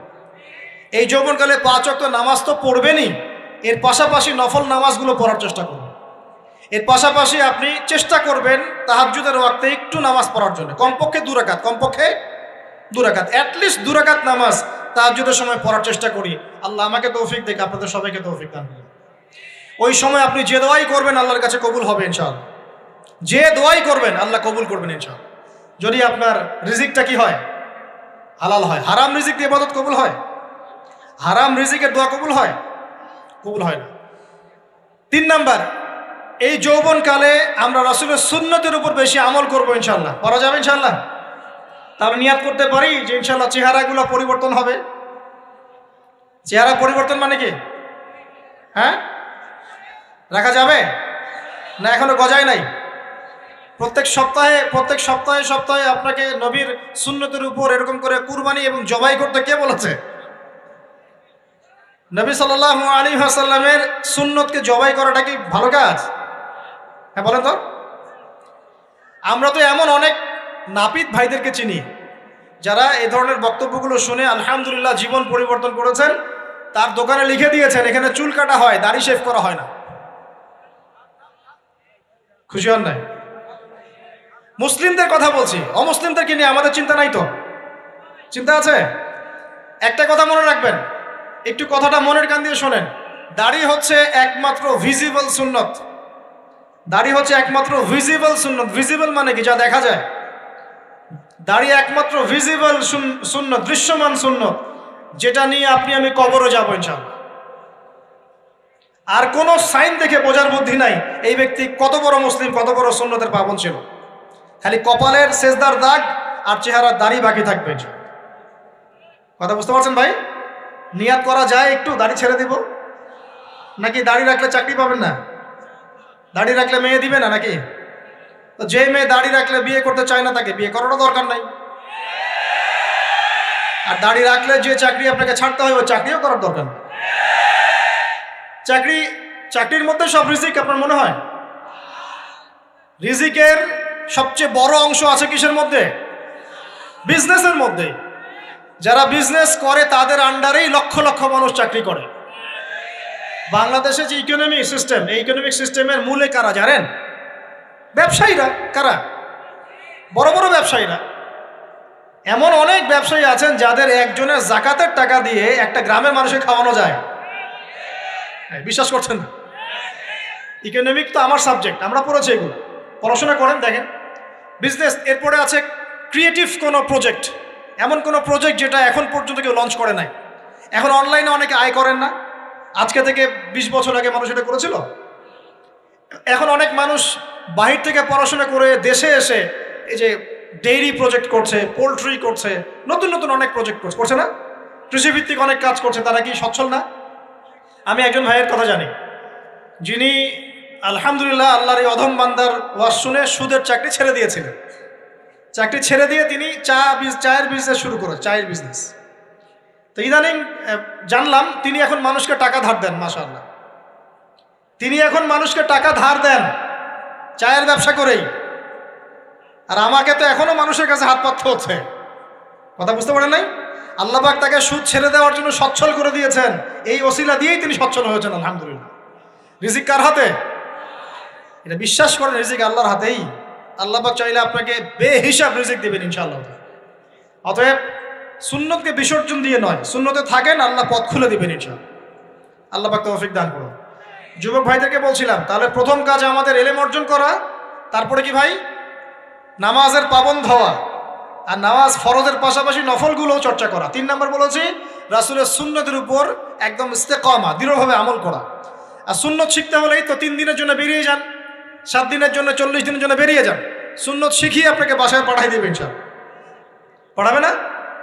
অনেক মানুষ মনে করে যে তাদের ওখানে গেলে আমার আকীদা নষ্ট হয়ে যাবে। হ্যাঁ, তাই না? তারা বিভ্রান্ত। হ্যাঁ, নাউজুবিল্লাহ। স্বপ্নে পাওয়া ধর্ম, অনেকে টিটকারি মারে, স্বপ্নে পাওয়া ধর্ম। এইসব ব্যঙ্গের ছাতার মতো আদর্শের দিকে মুখ ফিরাবেন না। মাকবুল জামা, যেগুলো মাকবুল জামা, ক্লাসিক্যাল ইসলামের মধ্যে থাকেন, আপনি বিভ্রান্ত হবেন না। তারা আপনাকে কখনো খারাপ কাজে আদেশ করেছে? কত চোর ডাকাত মদখোর মানুষ সেখানে গিয়ে 5 ওয়াক্ত নামাজি হয়ে গেছে, সুদের ব্যবসা ছেড়ে দিয়েছে, মাদক ছেড়ে দিয়েছে, আল্লাহর ওলি হয়ে গেছে আলহামদুলিল্লাহ। তো আপনাকে তারা সুন্নত শিখিয়ে বাসায় পাঠিয়ে দিবে। এছাড়া আপনি অন্যভাবে শিখতে চলে শিখবেন, সমস্যা কি? যদি মাদ্রাসায় পড়ার তৌফিক থাকে তাহলে পড়বেন। সবাই কি মাদ্রাসায় পড়ার তৌফিক পাবে? পাবে না। নিঃসন্দেহে কিছু মানুষ তৌফিক পাবে, কিছু মানুষ হয়তো পাবে না। যারা পাবে না তারা দিন শিখবে কিভাবে? এভাবেই তো শিখবে। সুন্নতের উপর আমল করতে হবে, এটা সবচেয়ে বড় কথা। আল্লাহ পাক আমাদের সবাইকে সুন্নাহর উপর আমল করার তৌফিক দান করুন। 4 নম্বর ভাই, যৌবনকালে আমরা আমাদের সময়গুলোকে মূল্যায়ন করবো ইনশাআল্লাহ। কথা বুঝতে পারছি ভাই? সময় মূল্যায়ন কেমন? আপনার দিন রাতের একটা রুটিন থাকবে, এলোমেলো লাইফ লিড করবেন না। এই যে আমরা, আল্লাহ মাফ করুক, আমরা এখন 3টায় 2টায় 4টায় ঘুমাই, 12টা 1টা 2টায় উঠি, নাউজুবিল্লাহ। এতে করে কি আমাদের রুটিন লাইফটা ঠিক আছে? আমাদের খাওয়ার ঠিক নাই, আমাদের ঘুমের ঠিক নাই, আমাদের মানে খাবারের যে অভ্যাস, খাদ্যাভ্যাসও ঠিক নাই। আমরা একটু খেলাধুলা আগে করতাম, সেটাও এখন করি না। সারাদিন ফোন নিয়ে বসে থাকি, আর এই যে ইউটিউব ফেসবুকে বসে থাকি। গোল হয়ে বসে লুডো খেলে। গোল হয়ে কি করে? লুডো খেলে, অনলাইনে গেমস খেলে, অনলাইনে পাবজি খেলে, ফ্রি ফায়ার খেলে। আগে তো তাও ছেলে পেলে একটু ফুটবল খেলতো, ক্রিকেট খেলতো, আমরাও তো খেলেছি। ওই সময় তাও আলহামদুলিল্লাহ আমাদের ফিজিক্যাল ফিটনেস অনেক ভালো ছিল। এখন ওগুলো বাদ দিয়ে যে মানুষ পর্নোগ্রাফি দেখছে, লুডো খেলছে, পাবজি খেলছে, ফ্রি ফায়ার খেলছে, সারাদিন অনলাইনে বসে অথর্বর মধ্যে বসে আছে, এটা কি ভালো হচ্ছে? এজন্য অ্যাটলিস্ট ফজরের নামাজ পড়ে জিকির আজগার করে পড়াশোনা করে আধা ঘন্টা 1 ঘন্টা একটু খেলাধুলা করলে কি সমস্যা? একটু ফুটবল খেলেন, দৌড়াদৌড়ি করেন, জগিং করেন, একটু ব্যায়াম করেন। আল্লাহ পাক আপনাদের যৌবনে বরকত দান করুন, আমিন। এই কাজগুলো করতে হবে কিনা? ভালো না খারাপ? করেন। আর নিয়মতান্ত্রিক লাইফ লিড করবো আমরা। নিয়মতান্ত্রিক, আমার জীবনে একটা রুটিন থাকবে, এই রুটিনের বাইরে যাব না। পড়াশোনার রুটিন থাকবে, খেলার বা এক্সারসাইজ রুটিন থাকবে, খাওয়া দাওয়ার রুটিন থাকবে, দাওয়ার রুটিন থাকবে, আমি আলেমুল আমাদের কাছে যাব, এই রুটিন থাকবে। একটা রুটিন লাইফ লিড করবেন, এলোমেলো জীবনযাপন করবেন না। আল্লাহ পাক আমাকে তৌফিক দান করুন, আপনাদের সবাইকে তৌফিক দান করুন। কয়টা বলেছি ভাই? বলেন। 6 নাম্বার, যৌবনকালে সবচেয়ে বেশি বেঁচে থাকবো নারীর ফিতনা থেকে। কি থেকে ভাই? যৌবনকালে সবচেয়ে বেশি বেঁচে থাকবো কি থেকে? একটা হাদিস বলি, নবী সাল্লাল্লাহু আলাইহি ওয়াসাল্লাম বলেছেন, মা তারাকতু বা'দি ফিতনাতান আদাররু আলা রিজালি মিনান নিসা। আমি আমার পরে, নবীজি বলছেন, আমি আমার পরে পুরুষদের জন্য নারীদের চেয়ে ভয়ঙ্কর কোনো ফিতনা রেখে যাই নাই। কেমন ফিতনা? আপনি একটু অনেস্টলি বলেন তো দেখি, যে আমরা যারা পর্নোগ্রাফিতে টুকটাক আসক্ত বা এ ধরনের অনলাইনে বা অফলাইনে এই ধরনের হারাম সম্পর্কের সাথে আছি, মন থেকে কি আপনি ফিল করেন যে আল্লাহ আপনার সাথে আছেন? বলেন তো দেখি, অনেস্টলি বলেন। আপনি যখন নামাজ পড়ে বাসায় ফিরে যান, ফিরে যেতে যেতে যদি আপনার চোখে খারাপ কিছু পড়ে, আপনার মনের নূরটা নষ্ট হয়, আপনি বুঝতে পারেন না? বুঝতে পারেন না? যখন আপনি এরকম হারাম কোনো সম্পর্কে আছেন, নাউজুবিল্লাহ, আপনার মনটা যে শক্ত হয়ে গেছে, আপনি বুঝতে পারেন না? আল্লাহর ওয়াস্তে নারী জাতির ফিতনা থেকে সর্বোচ্চ দূরত্ব অবলম্বন করবেন। আল্লাহ পাক তৌফিক দান করুন। কি করব তাহলে আমরা? ওই যে বলেছি, হালাল সম্পর্ক করতে পারলে হালাল, যদি করতে না পারি সবর করবেন। কি করবেন? সবর করবেন, ভালো কাজে ব্যস্ত থাকবেন, বেশি বেশি রোজা রাখবেন। কি করবেন? বেশি বেশি রোজা রাখবেন। সোমবারে রোজা রাখবেন, বৃহস্পতিবারে রোজা রাখবেন। এভাবে আপনি আপনার জীবনটা গুছিয়ে নেন, আল্লাহ পাক প্রবৃত্তিকে নিয়ন্ত্রণ করার ক্ষমতা দিবেন ইনশাআল্লাহ। এরপরেও যদি ভুল হয়ে যায়, হতে পারে এই যুগটা ফিতনার যুগ, চরম ফিতনার যুগ। যদি কোনো ভুল হয়ে যায়, খবরদার আপনি হতাশ হবেন না। ভুল হয়ে গেলে কখনো হতাশ হবেন না। হতাশা শয়তানের পক্ষ থেকে আসে, কখনো হতাশ হবেন না। দেন ওযু করে জায়নামাজে দাঁড়িয়ে 2 রাকাত নামাজ পড়ে আল্লাহকে বলবেন, আল্লাহ আমার ভুল হয়ে গেছে, আমাকে মাফ করে দাও। পারা যাবে ইনশাআল্লাহ। জীবনে কখনো হতাশ হবেন না। জীবনে যাই হয়ে যাক না কেন, কখনো হতাশ হবেন না। মনে রাখবেন, আল্লাহ আপনার রব, আল্লাহ আপনার সাথে আছেন ইনশাআল্লাহ। অতএব নারীর ফিতনা থেকে নিজেকে বাঁচিয়ে রাখার চেষ্টা করুন, আল্লাহ পাক তৌফিক এনায়েত করুন। 7 নাম্বারটা হচ্ছে, এই সমাজ আপনাকে যেভাবে শেখায়, কিভাবে শেখায়? এই যে স্কুল, কলেজ, ইউনিভার্সিটি, চাকরি, বিয়ে, সন্তান প্রতিপালন, আর তারপর ইন্না লিল্লাহি ওয়া ইন্না ইলাইহি রাজিউন, এই তো শেখায় নাকি? সবসময় মনে রাখবেন যে আল্লাহ রাব্বুল আলামিনের পরিকল্পনাই আপনার উপরে সবচেয়ে বেশি অগ্রাধিকার যোগ্য, সমাজের পরিকল্পনা নয়।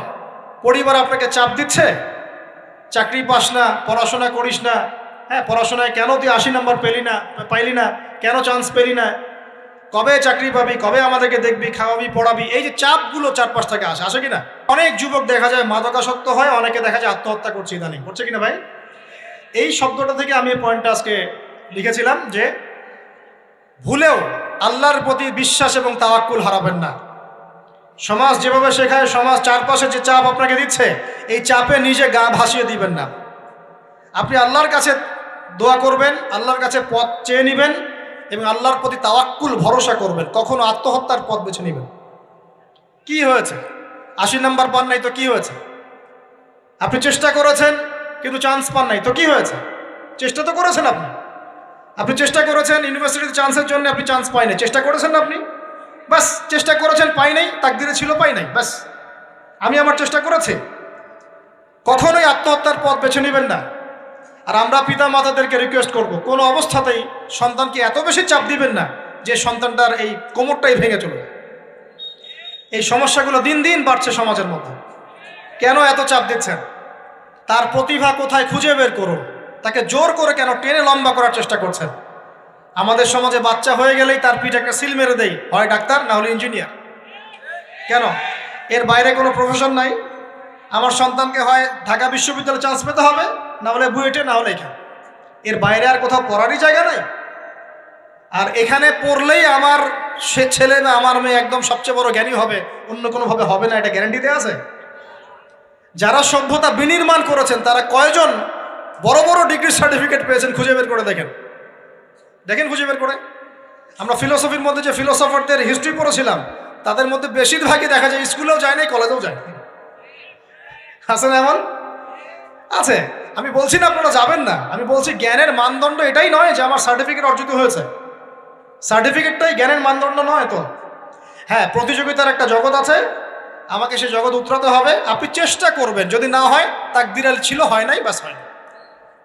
আমাকে আল্লাহ পাঠিয়েছেন তার ইবাদত করার জন্য, এখানে আত্মহত্যা করার জন্য আল্লাহ আমাকে পাঠান নাই। আমার জীবন যদি দিতেই হয় তাহলে আল্লাহর জন্য দিব ইনশাআল্লাহ। ঠিক আছে কথা? ব্যাস, দুনিয়ার জন্য নয়। আল্লাহ পাক বোঝার তৌফিক দান করুন। কটা বললাম? 7টা না 8টা? 7টা। 8 নাম্বার, 8 নাম্বারটা ইম্পর্টেন্ট এবং এটা আপনাদের জন্য মজাদার। সেটা হলো 8 নাম্বারটা বেশি ইম্পর্টেন্ট।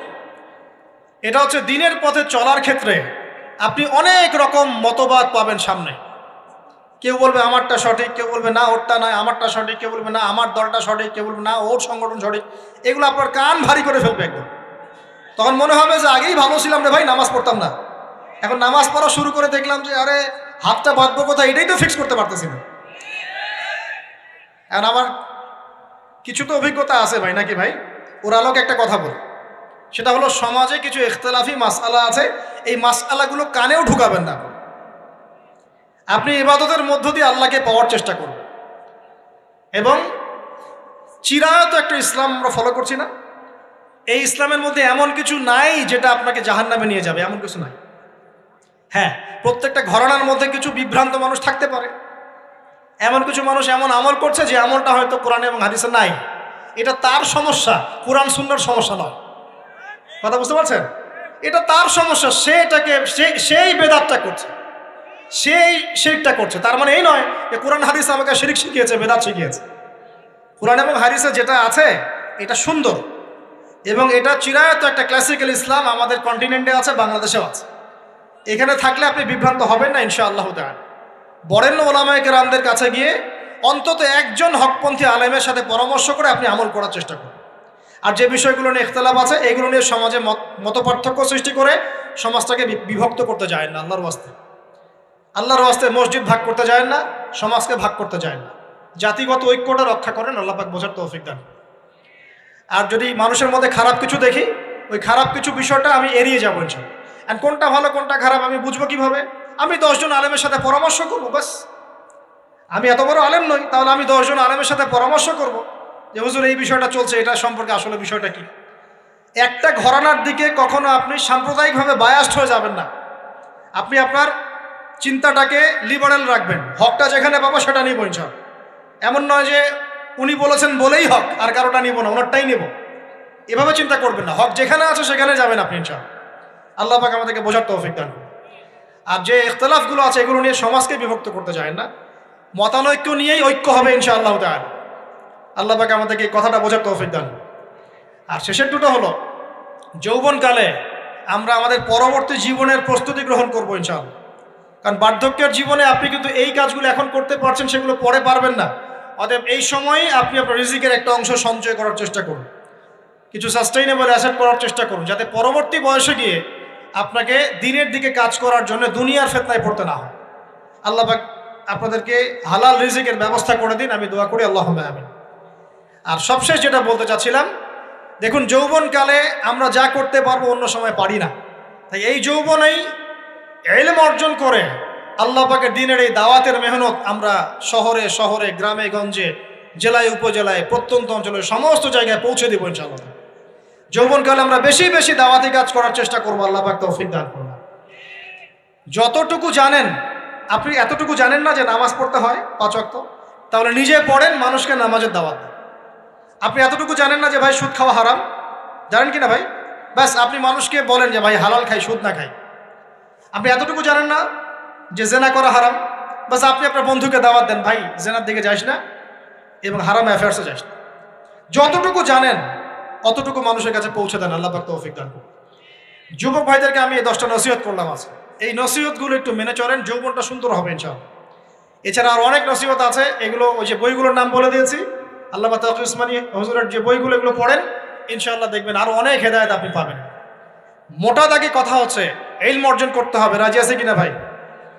রাজি আছে কিনা বলেন? ইলম অনুযায়ী আমল বাড়িয়ে দিব। রাজি আছে কিনা?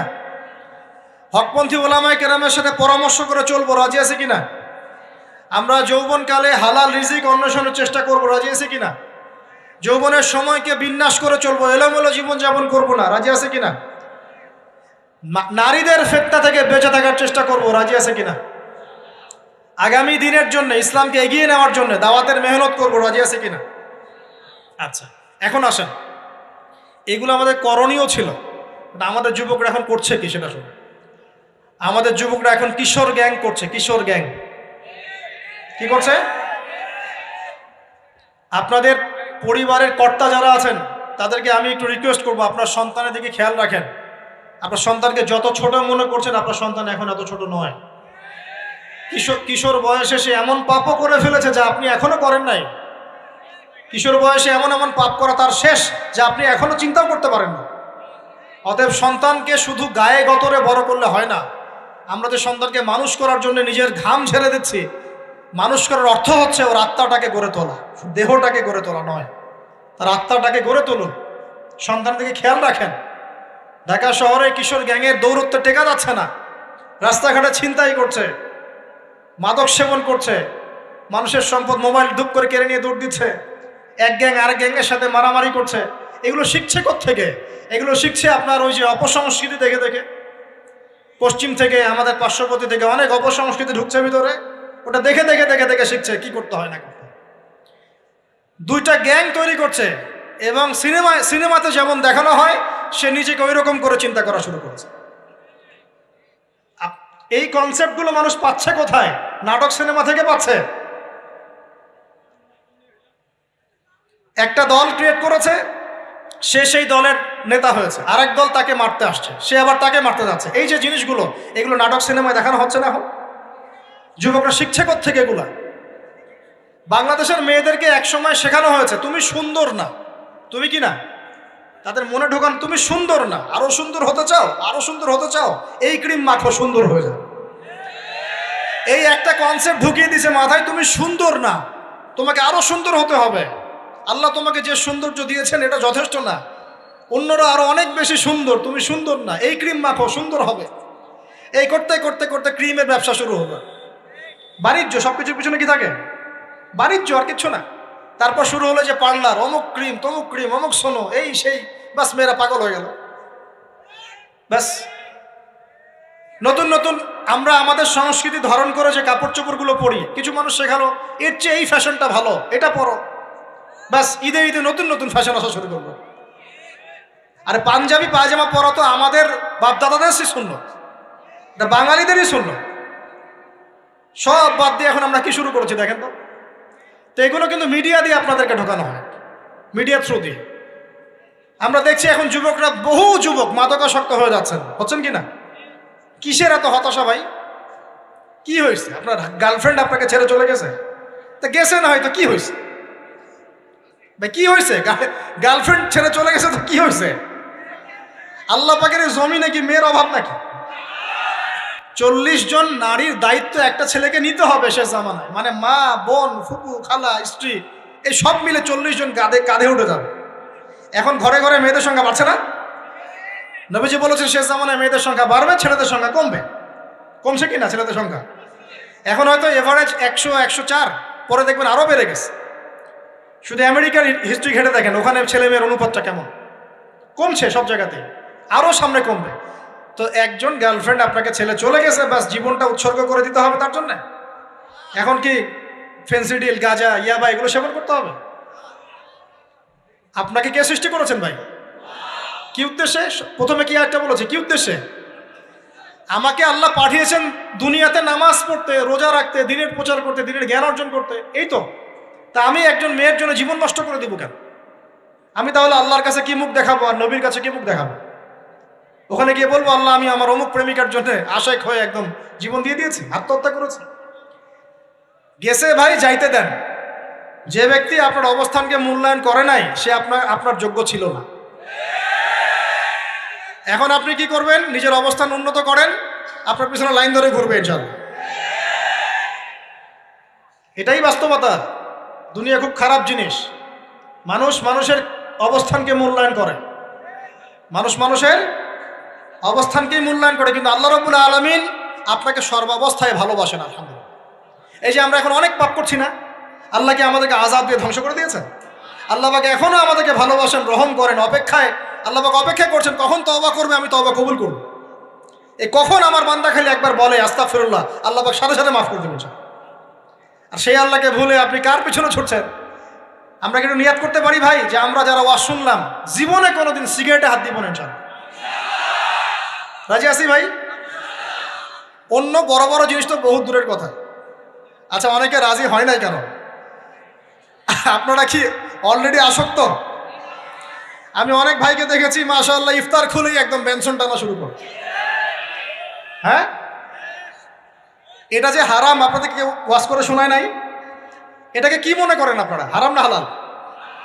কেউ বলেছে মাকরু, নাকি মাকরু ফতোয়া দিয়েছে? মাকরুহ শব্দের অর্থ জানেন আপনি? মাকরুহ শব্দের অর্থ কি একটু শোনেন। সূরা বনী ইসরাইল খুলবেন। কোন সূরা?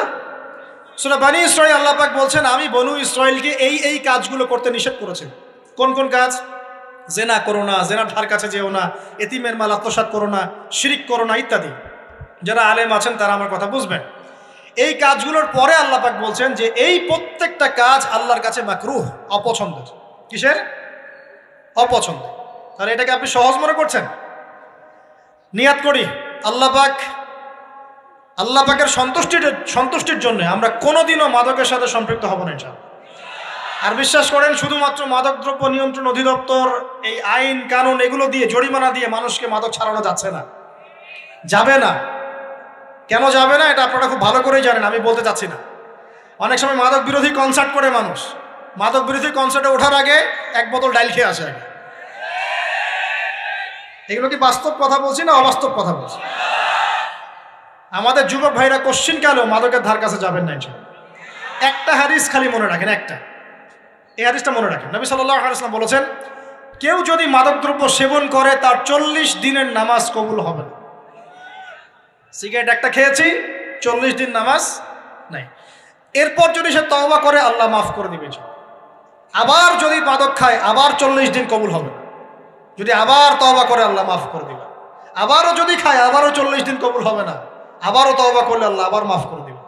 চতুর্থবার সে যদি মাদক খায়, আল্লাহ রসুল সাল্লাল্লাহু আলাইহি ওয়াসাল্লাম বলছেন আল্লাহ পাক কিয়ামতের মাঠে তাকে তিনাতুল খাবাল পান করাবেন। কি পান করাবেন? তিনাতুল খাবাল। সাহাবীরা বললেন ইয়া রাসূলুল্লাহ এটা কি? তিনাতুল খাবাল কি? নবী সাল্লাল্লাহু আলাইহি ওয়াসাল্লাম বলছেন এটা হচ্ছে জাহান্নামীদেরকে আযাব দেওয়ার পর তাদের রক্ত মাংসের যে পুঁজ বের হবে, এই যে ড্রিঙ্কস, জাহান্নামের হার্ড ড্রিঙ্কস, এই ড্রিঙ্কসের নাম হলো তিনাতুল খাবাল। আল্লাহ পাক আমাদের সবাইকে মাদক থেকে বাঁচিয়ে রাখেন। হতাশা মাদক দিয়ে দূর হয় না। হতাশা দূর হবে, বলে দিব, 3টা জিনিস, মাত্র 3টা। কয়টা ভাই? 1, 5 ওয়াক্ত নামাজ। এক কি? নামাজে আপনি ওযু করে সিজদা দেন, ইনশাআল্লাহ আপনার মনে প্রশান্তি না আসলে আমাকে এসে বলেন যে আসে না। চোখের পানি, মনের আবেগ যা আছে আপনার ভিতরে, কষ্ট, দুঃখ, যন্ত্রণা সব আল্লাহকে ঢেলে দিবেন ইনশাআল্লাহ। নিজের আবেগ ধরে রাখবেন এখানে, আপনি আল্লাহর জন্য ঢেলে দিবেন। মানুষকে আবেগ দেখা কি লাভ? মানুষ আপনার চোখের পানির মর্ম বুঝবে? মানুষ কি মানুষের চোখের পানির মর্ম বুঝে? আপনার পিতা যদি মারা যায় আমার কাছে এসে দোয়া চান, কান্নাকাটি করে, আমি দোয়া করতে পারবো কিন্তু আমি কিন্তু আপনার ফিলিংসটা বুঝতে পারবো না।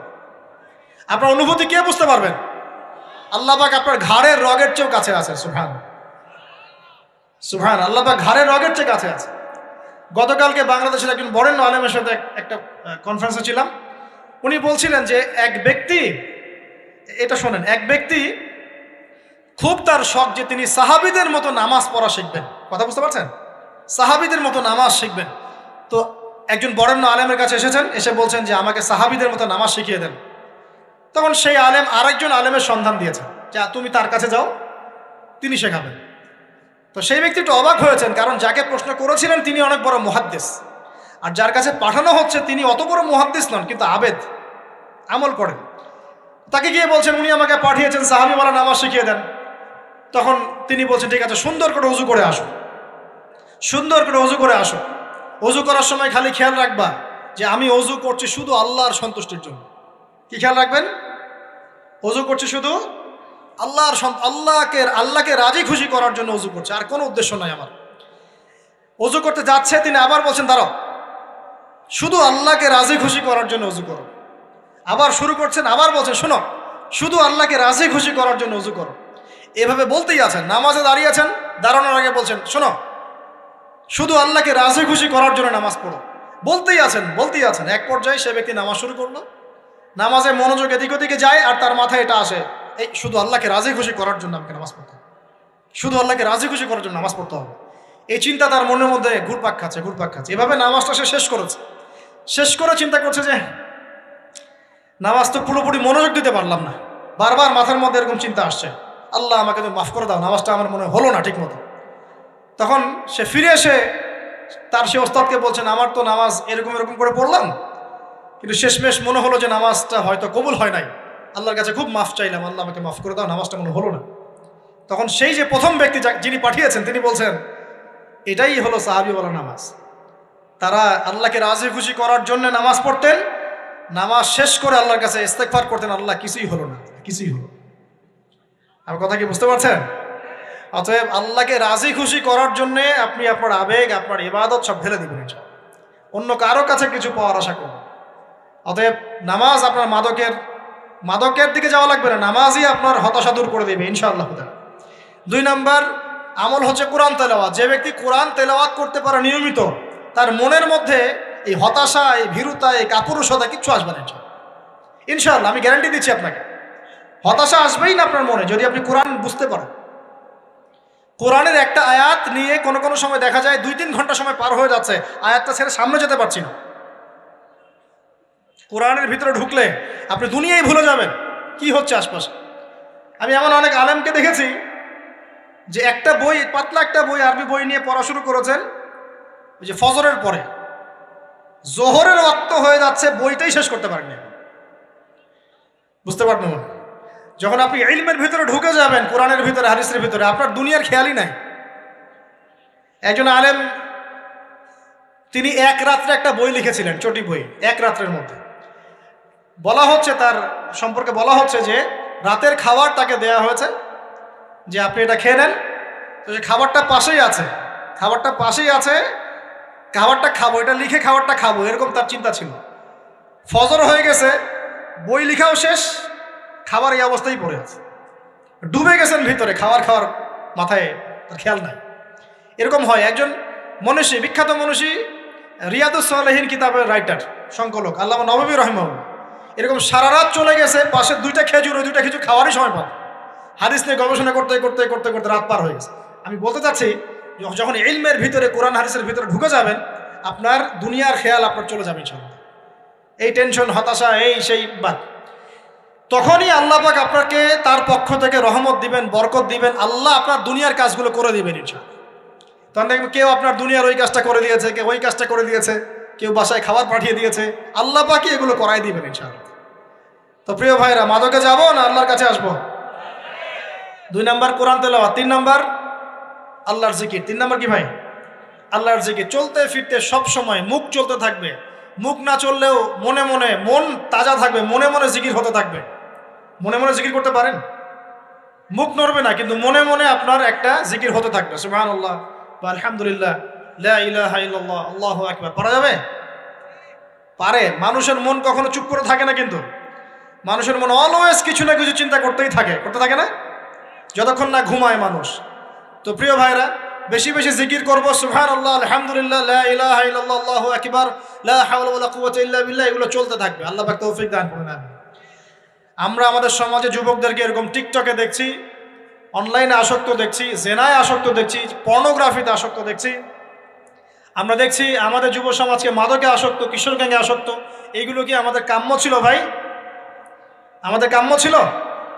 এই অবস্থায় কি যুব সমাজ আল্লাহ পাকের দ্বীনের পতাকা হাতে নিয়ে আল্লাহর জমিনে দিন কায়েম করতে পারবে কি না একটু আমাকে উত্তর দেন দেখি। এখন এই অবস্থায় পারবে? অতএব অবস্থার উন্নতি করতে হবে কিনা? উন্নতির জন্য রাজি আছি কিনা ইনশাআল্লাহ? আমরা চাই কি আল্লাহ পাকের দিনটা আল্লাহর জমিনে প্রতিষ্ঠা লাভ করুক, আল্লাহর দিন সবার ঘরে ঘরে পৌঁছে যাক, আল্লাহ পাকের দিনের যে সৌন্দর্য সবাই সেটাই, এই সৌরভটা সবাই পাক। আমরা চাই কিনা? সমাজে শান্তি প্রতিষ্ঠা হোক, আবার সেই রাসূলের মতো যুগ চলে আসুক, আমরা চাই কিনা? অতএব আমাদের সবাইকে যৌবনের এই প্রলোভনগুলো থেকে বেরিয়ে এসে আল্লাহ পাকের ইবাদতে আত্মনিয়োগ করতে হবে। আল্লাহ পাক আমাদের সবাইকে তৌফিক দান করুন, বলি আমিন। আমাদের সবাইকে আল্লাহ রাব্বুল আলামিন কোরআন এবং হাদিসের গভীর জ্ঞান অর্জন করার তৌফিক দান করুন, বেশি থেকে বেশি ইবাদত করার তৌফিক দান করুন। আল্লাহ পাক সবাইকে হারাম সমস্ত রিজিক থেকে বাঁচিয়ে রাখুন, জেনা, ব্যভিচার এবং নারীর ফিতনা, মাদক থেকে আল্লাহ বাঁচিয়ে রাখুন। আল্লাহ পাক আমাদের সবাইকে হালাল রিজিক, হালাল সম্পর্ক যথেষ্ট করে দিন। আল্লাহ পাক আমাদের সবাইকে যেন দিনের দাওয়াতের মেহনত করার তৌফিক দান করেন এবং আলেম ওলামার সাথে পরামর্শ করে দিন শেখার এবং বোঝার তৌফিক দান করেন।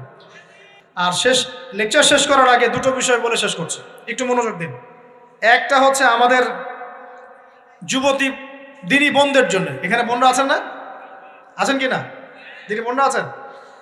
একটা নসিহত দিনী বোনদের জন্য আমি একটা নসিহত করতে চাচ্ছি, একটা নসিহত। আমার এই একটা নসিহত একটু মন দিয়ে শুনুন প্রিয় দিনী বোন।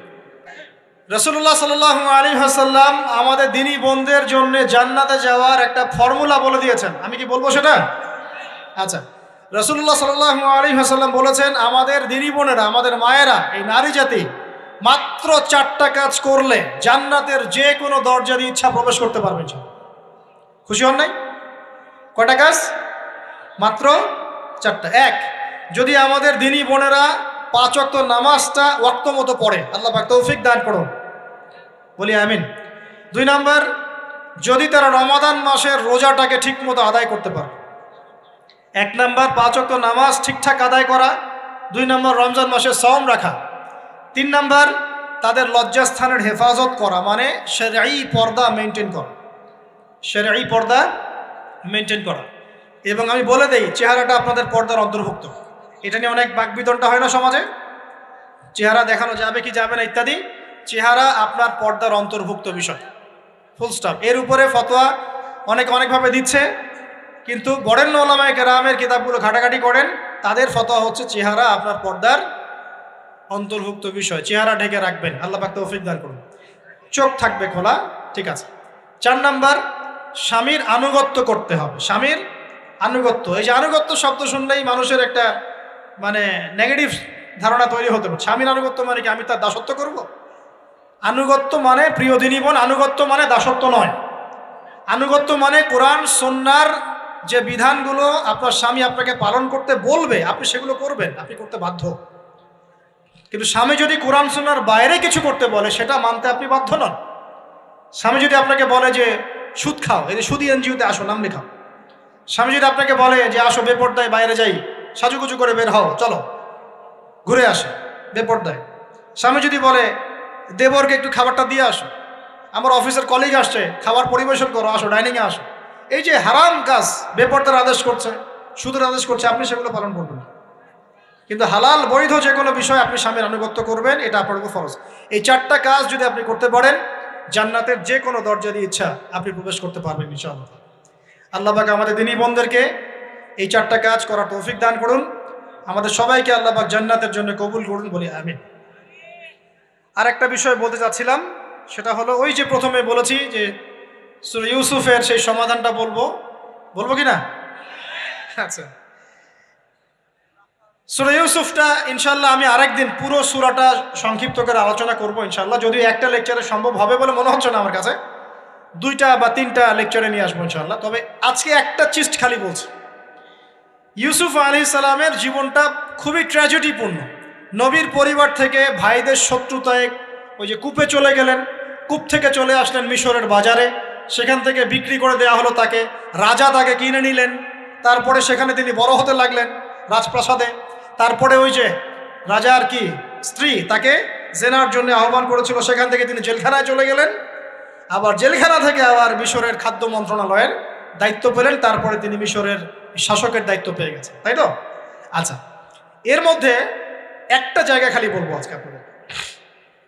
টপিকটা কি দিবা তোমরা? টপিকটা হচ্ছে চলমান বৈশ্বিক অর্থনৈতিক সংকটে ইউসুফ আলাইহিস সালামের সমাধান। মনে থাকবে? চলমান এই বৈশ্বিক অর্থনৈতিক সংকটে ইউসুফ আলাইহিস সালামের সমাধান কি ছিল? ইউসুফ আলাইহিস সালাম জেলখানায়। কোথায় বলেন তো? জেলখানায়। তখন দুজন ব্যক্তি তাকে বলছে, ইউসুফ, আমরা দুজন দুটো স্বপ্ন দেখেছি, তুমি কি স্বপ্নের ব্যাখ্যা দিতে পারবে?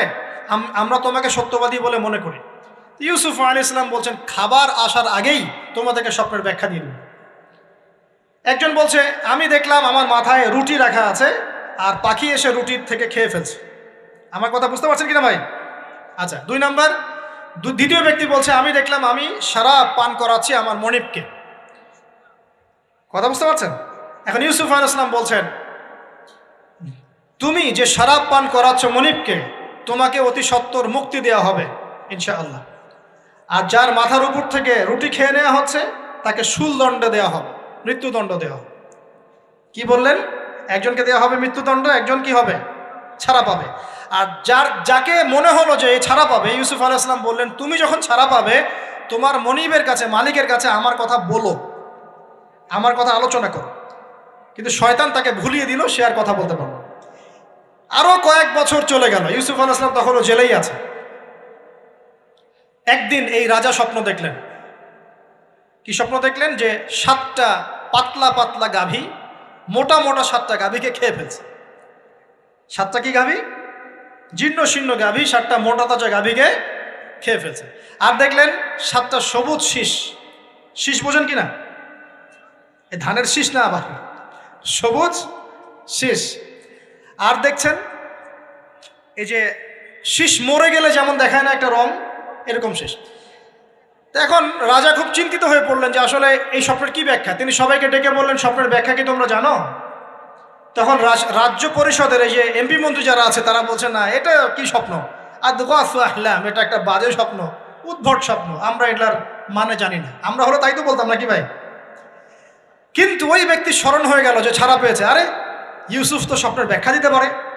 দৌড়ে গেলেন তিনি জেলখানায়। ইউসুফ, আইয়ুহা সিদ্দিক, হে সত্যবাদী নবী ইউসুফ, আমাকে কি এই স্বপ্নের ব্যাখ্যা বলতে পারবেন? 7টা জীর্ণ শীর্ণ গাভী 7টা মোটা তাজা গাভীকে খেয়ে ফেলছে। ইউসুফ আলাইহিস সালাম এই স্বপ্ন শুনে বললেন, ইউসুফ আলাইহিস সালাম শুধু স্বপ্নের ব্যাখ্যাই দিলেন না, বরং এই স্বপ্ন যে সত্য এটা তিনি বিশ্বাসও করলেন। এই স্বপ্ন একটা সমস্যাকে নির্দেশ করছে এটাও বুঝে ফেললেন। এই সমস্যার সমাধানও তিনি দিয়ে দিলেন। বলেন সুবহানাল্লাহ। আমার কথা বলছেন, ইউসুফ আলাইহিস সালাম স্বপ্নের ব্যাখ্যা দিচ্ছেন না, বরং স্বপ্নটা যে সত্য তিনি মেনে নিচ্ছেন এবং এই স্বপ্নের ফলে একটা সামনে খারাপ সময় আসতে যাচ্ছে এটা তিনি বিশ্বাস করছেন এবং এর সমাধান তিনি জাতিকে দিচ্ছেন। ইউসুফ আলাইহিস সালাম বলছেন, তোমাদের সামনে 7 বছর দুর্ভিক্ষ হবে। কি হবে বলেন? 7 বছর। সারা বিশ্বের অর্থনৈতিক প্রেক্ষাপট একটু বিবেচনা করেন তো, যে আমরা একটা খারাপ সময়ের দিকে যাচ্ছি না আস্তে আস্তে, এবং নীরব একটা দুর্ভিক্ষ সারা ওয়ার্ল্ডে চলছে না? করোনার সময় ছিল, ওই সময় একটা সমস্যা ছিল, ইউক্রেন রাশিয়ার ইস্যু ছিল, আরও অনেক ইস্যু আছে, শুধু এগুলো ইস্যু নয়। অপচয় ইস্যু আছে, দুর্নীতি ইস্যু আছে, জুলুম আছে, তারপরে যে পারমাণবিক ক্ষেত্রগুলো আছে, বড় বড় পরাশক্তিদের চাপ আছে, অনেক ব্যাপার আছে, রিজার্ভ কমে যাওয়া, অনেক বিষয় আছে। সারা বিশ্ব একটা অর্থনৈতিক মন্দা দেখছে কিনা? ইউসুফ আলাইহিস সালাম বললেন, 7 বছর তোমাদের এখানে প্রচুর ফসল ফলবে। এটা 7টা সবুজ শীষ, প্রচুর ফসল ফলবে তোমাদের এই অঞ্চলের মধ্যে। তোমরা একটা কাজ করো, তোমরা ওই 7 বছরের ফসলের যতটুকু অংশ তোমাদের না খেলে নয়, অতটুকু দিয়ে তোমরা তোমাদের জনগণের চাহিদা পূরণ করো, আর বেশি অংশটাকে রিজার্ভ করে রেখে দিও। আমার কথা বুঝতে পারছেন? ইউসুফ আলাইহিস সালাম বলছেন না যে স্বপ্নটা সত্য, তিনি সমাধান দিচ্ছেন উল্টা। এটা তো হবে সামনে, স্বপ্ন সত্য মিথ্যা তো দূরের কথা, এটা সামনে হতে যাচ্ছে। 7 বছর তোমরা প্রচুর ফসল ফলাবে, এই ফসলের একটা বড় অংশ রিজার্ভ করে রেখে দিও, আর বাকি অংশটা দিয়ে তোমরা জনগণের চাহিদা পূরণ করো। মানে অপচয় করা যাবে না, যাবে কোনো সম্পদ অপচয় করা যাবে না। এরপর তোমাদের সামনে আসবে 7টা বছর দুর্ভিক্ষের বছর, আকাশ বৃষ্টি বন্ধ করে দেবে। আকাশ কি করবে? বৃষ্টি বন্ধ করে দেবে। তার মানে ওই 7 বছর আমরা কিভাবে চলবো তাহলে? এই যে রিজার্ভ করেছি, এই রিজার্ভ বা সঞ্চিত সম্পদ দিয়ে আমরা 7 বছর চলবো। এরপরে আল্লাহ রাব্বুল আলামিন 8ম বছরে আকাশ থেকে বৃষ্টি বর্ষণ করবেন, আবার ফসল ফলবে। কথা কি বুঝতে পারছেন? এই ব্যাখ্যা অন্যরা দিতে পারলো না, ইউসুফ আলাইহিস সালাম দিতে পারলেন। এই ব্যক্তি দৌড়ে গিয়ে রাজাকে বলল, এই হলো স্বপ্নের ব্যাখ্যা। রাজা ইউসুফ এই স্বপ্নের ব্যাখ্যা দিয়েছেন। রাজা কত বিচক্ষণ ছিলেন, রাজা সত্য মিথ্যা চিনতেন। তিনি বুঝতেন যে আসলেই সত্য কাকে বলে, মিথ্যা কাকে বলে। এই আমার এমপি মন্ত্রীরা শোনো, তোমরা কেউ সমাধান দিতে পারো নাই, ইউসুফ সমাধান দিয়েছে। ইউসুফকে আমার কাছে নিয়ে আসো, আমি তাকে আমার কাছে নিকটে আসন দিব, বলেন সুবহানাল্লাহ। এবার ইউসুফ আলাইহিস সালামকে ডেকে তিনি সম্মানিত করলেন।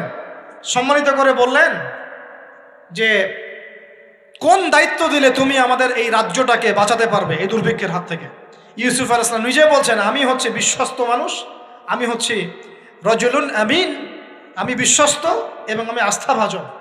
আমাকে আপনি খাদ্য মন্ত্রণালয়ের দায়িত্ব দেন, ইনশাআল্লাহ আমি এই প্রবলেমগুলো সলভ করবো ইনশাআল্লাহ। এরপর তাকে দায়িত্ব দেওয়া হলো খাদ্য মন্ত্রণালয়ের। 7 বছর তিনি এরকম পলিসি গ্রহণ করলেন। মিশরের লক্ষ লক্ষ মানুষ পরবর্তী 7 বছরের দুর্ভিক্ষ থেকে বেঁচে গেছে। কোরআন তো মূল্যায়ন করি না আমরা, আর কোরআনের কথা যারা বলে ওদেরকেও মূল্যায়ন করি না। এই জন্য আমরা বলছি, বর্তমান চলমান অর্থনৈতিক সংকটের সবচেয়ে বড় বড় সমাধান হচ্ছে এক, ভাই জনগণ হই আর সরকার হই, কোনো সম্পদ অপচয় করা যাবে না। আমরা সম্পদ অপচয় করি না। আপনি উজু করেছেন, আপনি 1 বালতি পানিতে উজু করেছেন, ট্যাপ ছেড়েছেন, মসজিদের 1 বালতি পানি চলে গেছে, কেন পানি অপচয় করবেন? আমাদের 5টা ফ্যানের দরকার নেই বাসায়, আপনি 5টা ফ্যান চালাচ্ছেন কেন? আপনি ঘর থেকে বের হলেন, ফ্যান চলছে, কেন চলছে? ঘর মুছেছেন, ফ্যান ছেড়ে দিয়েছেন, এই যে পাখা বাতাসে শুকাবে মাটি, কেন? এসি চালিয়েছেন, 24 ঘন্টা চালানোর কি দরকার? 2 ঘন্টা চালিয়ে বন্ধ করলে হয়। বিদ্যুতের ব্যাপার, গ্যাসের ব্যাপার, তেলের ব্যাপার, আমরা কি কম অপচয় করি মনে হচ্ছে আপনার কাছে? আমরা প্রচুর অপচয় করি। আর আমরা জনগণরা সাধু না, আমরা বেশি অপচয় করি। আমরা অপচয় করি না ভাই, প্রমাণ আপনি নিজের বাসায় পাবেন। পানির অপচয়, আপনার তেলের অপচয়, আপনার গ্যাসের অপচয়, আপনার বিদ্যুতের অপচয়, এগুলোর উপর কঠিন আইন করা দরকার। অপচয় করলে শাস্তি দিতে হবে, অপচয় করা যাবে না। অপচয় কমালে কি হবে? আমরা সম্পদ বেশি রিজার্ভ করতে পারবো। এই যুগে কি কি সম্পদ রিজার্ভ করলে আমরা সচ্ছল হতে পারবো, এই হেদায়েতগুলো আপনাকে ওই সোকল প্রোটেস্ট্যান্ট মৌলবীরা দিতে পারবে না ইনশাআল্লাহ তাআলা, কারণ তাদের কাছে ইকোনমিক্সের জ্ঞান নাই। এই যুগে যদি আমরা গ্যাস রিজার্ভ করতে পারতাম, তেল রিজার্ভ করতে পারতাম, গোল্ড রিজার্ভ করতে পারতাম, সিলভার রিজার্ভ করতে পারতাম, এবং যে কারেন্সি সারা ওয়ার্ল্ড ওয়াইড চলছে এখন, এগুলোকে রিজার্ভ করতে পারতাম, এবং জনগণের যতটুকুতে প্রয়োজন এতটুকু সাপ্লাই করে বাকিটা রিজার্ভ করে রাখতে পারতাম, আসন্ন সময়ে এটা দিয়ে আমরা বৈশ্বিক সংকট মোকাবেলা করতে পারতাম। আমার কথা রাগ করলেন?